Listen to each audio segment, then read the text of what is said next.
राधे राधे। स्वागत है आप सबका आपके अपने चैनल निष्ठा भक्ति भाव पर। नवरात्रि के तीसरे दिन माँ चंद्रघंटा के दिवस की आप सभी को हार्दिक शुभकामनाएं। जैसा कि हम सब जानते हैं कि नवरात्रि की शुरुआत 9 अप्रैल मंगलवार के दिन से हो चुकी है।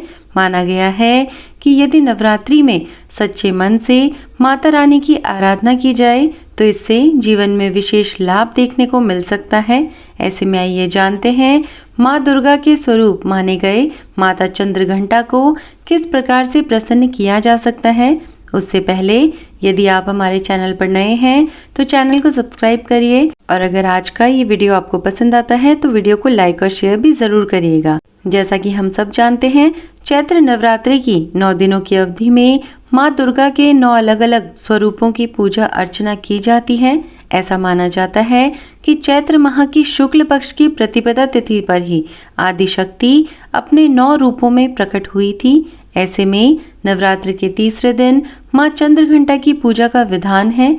तो नवरात्रि के तीसरे दिन सुबह जल्दी उठकर स्नान आदि से निवृत्त हो जाइए। इसके बाद मंदिर में जो चौकी आपने माता की बिठाई है उस पर माता की जो आपने तस्वीर या प्रतिमा स्थापित की है उस पर आपको सिंदूर, अक्षत, गंध, धूप, पुष्प आदि अर्पित करना है। साथ ही साथ माता को दूध से बनी हुई मिठाई या फिर खीर का भोग लगाना है। पूजा के दौरान माता के जो मंत्र हैं, जो बीज मंत्र हैं, उनका जाप करना है और साथ ही साथ दुर्गा चालीसा का पाठ करें। उसके साथ ही माँ की आरती करें और अंत में क्षमा याचना जरूर करें ताकि यदि आपके पूजन में या फिर आरती में या फिर मंत्रों में कोई भी चूक हो जाए उसके लिए आप माँ से क्षमा याचना करें। माँ आपको उन सारी गलतियों के लिए माफ कर दे। उसके बाद में आपने जो माता को भोग अर्पित किया है वह प्रसाद स्वरूप अपने घर के सभी लोगों में वितरित कर दीजिए। धार्मिक मान्यताओं के अनुसार माता चंद्रघंटा संसार में न्याय व अनुशासन स्थापित करने का काम करती है। इस स्वरूप में माता के मस्तक पर अर्धचंद्र सजा हुआ है, इसलिए इन्हें चंद्रघंटा कहा जाता है। माना जाता है कि माँ चंद्रघंटा की पूजा करने से भक्तों की सभी इच्छाएं पूरी होती हैं।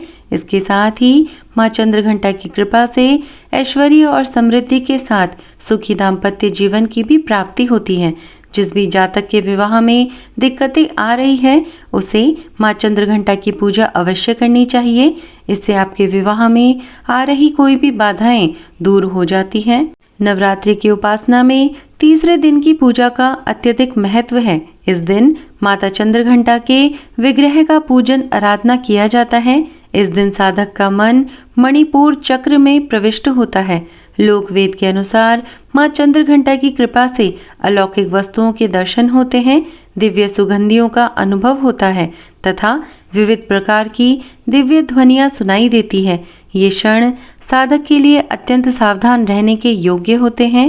माता के मस्तक पर अर्धचंद्र विराजमान है। साथ ही साथ इनके शरीर का रंग स्वर्ण के समान चमकीला है। इनके 10 हाथ हैं। इनके 10 हाथों में खड्ग आदि शस्त्र तथा बाण आदि अस्त्र विभूषित हैं। इनका वाहन सिंह है। इनकी मुद्रा युद्ध के लिए उद्यत रहने की होती है। माँ चंद्रघंटा की कृपा से साधक के समस्त पाप और बाधाएं विनष्ट हो जाती हैं। इनकी आराधना सद्य फलदायी है। माँ भक्तों के कष्ट का निवारण शीघ्र ही कर देती है। इनका उपासक सिंह की तरह पराक्रमी और निर्भय हो जाता है। इनके घंटे की ध्वनि सदा अपने भक्तों को प्रेत बाधा से रक्षा करती है। इनका ध्यान करते ही शरणागत की रक्षा के लिए इस घंटे की ध्वनि निनादित हो उठती है। माता का स्वरूप अत्यंत सौम्यता एवं शांति से परिपूर्ण रहता है। इनकी आराधना से वीरता, निर्भयता के साथ ही सौम्यता एवं विनम्रता का विकास होकर मुख, नेत्र तथा संपूर्ण काया में कांति गुण की वृद्धि होती है। स्वर में दिव्य अलौकिक माधुर्य का समावेश हो जाता है। माँ चंद्रघंटा के भक्त और उपासक जहाँ भी जाते हैं लोग उन्हें देखकर शांति और सुख का अनुभव करते हैं। माँ के आराधक के शरीर से दिव्य प्रकाश युक्त परमाणुओं का अदृश्य विकिरण होता रहता है। यह दिव्य क्रिया साधारण चक्षुओं से आंखों से दिखाई नहीं देती, किंतु साधक और उसके संपर्क में आने वाले लोग इस बात का अनुभव भली भांति करते रहते हैं। विद्यार्थियों के लिए तो माँ साक्षात विद्या प्रदान करती है, वही देवी साधक की सभी प्रकार से रक्षा करती है। हमें चाहिए कि अपने मन, वचन, कर्म तथा काया को विहित विधि विधान के अनुसार पूर्णतः परिशुद्ध एवं पवित्र करके माँ चंद्रघंटा के शरणागत होकर उनकी उपासना आराधना में तत्पर हों। उनकी उपासना से हम समस्त सांसारिक कष्टों से विमुक्त होकर सहज ही परम पद के अधिकारी बन सकते हैं। हमें निरंतर उनके पवित्र विग्रह को ध्यान में रखते हुए साधन की ओर अग्रसर होने का प्रयत्न करना चाहिए। उनका ध्यान हमारे इहलोक और परलोक दोनों के लिए परम कल्याणकारी और सद्गति देने वाला है। हालांकि इन सब क्रियाओं का प्रमाण हमारे पवित्र धर्म ग्रंथों में कहीं नहीं मिलता। देवी देवताओं के मूल व साधना की सही विधि तत्वदर्शी यानी संत, पूर्ण संत ही बता सकते हैं। ऐसा हमारे वित्र धर्म ग्रंथों में प्रमाणित करते हैं। प्रत्येक सर्वसाधारण के लिए आराधना योग्य यह श्लोक सरल और स्पष्ट है। माँ जगदम्बे की भक्ति पाने के लिए इसे कंठस्थ कर नवरात्रि में तृतीय दिन इसका जाप करना चाहिए।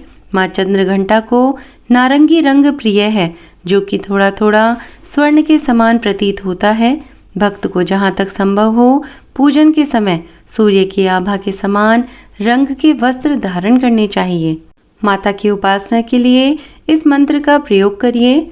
या देवी सर्वभूतेषु माँ चंद्रघंटा रूपेण संस्थिता नमस्तस्यै नमस्तस्यै नमस्तस्यै नमो नमः।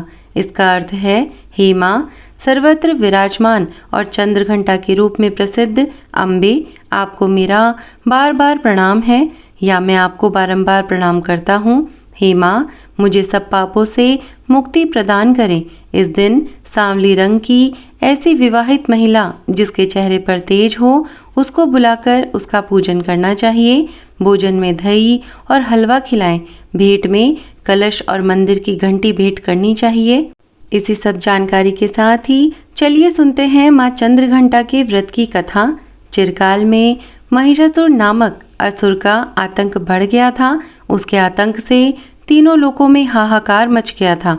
भगवान द्वारा प्रदत्त अतुल बल से महिषासुर बहुत शक्तिशाली बन गया था। वह शक्ति का दुरुपयोग कर स्वर्ग पर अपना आधिपत्य जमाना चाह रहा था। इस प्रयास में वह लगभग सफल हो भी गया था। उस समय स्वर्ग के देवता भयभीत हो उठे। स्वयं इंद्र भी चिंतित हो उठे। महिषासुर स्वर्ग का सिंहासन पाना चाहता था।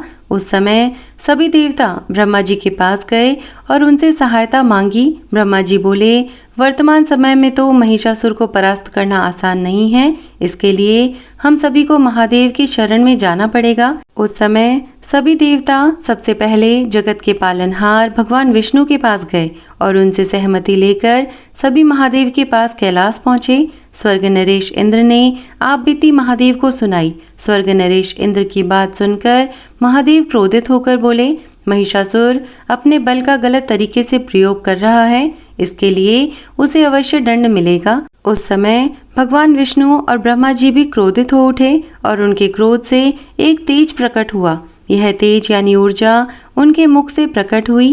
इसी ऊर्जा से एक देवी प्रकट हुई। उस समय भगवान शिव ने देवी माँ को अपना त्रिशूल दिया। भगवान विष्णु ने अपना सुदर्शन चक्र दिया। स्वर्ग नरेश इंद्र ने घंटा प्रदान किया। इस प्रकार सभी देवताओं ने देवी माँ को अपने अस्त्र और शस्त्र दिए। तब माँ चंद्रघंटा ने त्रिदेव से अनुमति लेकर महिषासुर को युद्ध के लिए ललकारा। शास्त्रों में निहित है कि कालांतर में माँ चंद्रघंटा और महिषासुर के मध्य भीषण युद्ध हुआ। इस युद्ध में माँ के प्रहार के सामने महिषासुर टिक नहीं सका। उस समय महिषासुर का वध कर माँ ने तीनों लोकों की रक्षा की। तीनों लोकों में माँ के जयकारे गूंजने लगे। कालांतर से माँ चंद्रघंटा की पूजा उपासना की जाती है।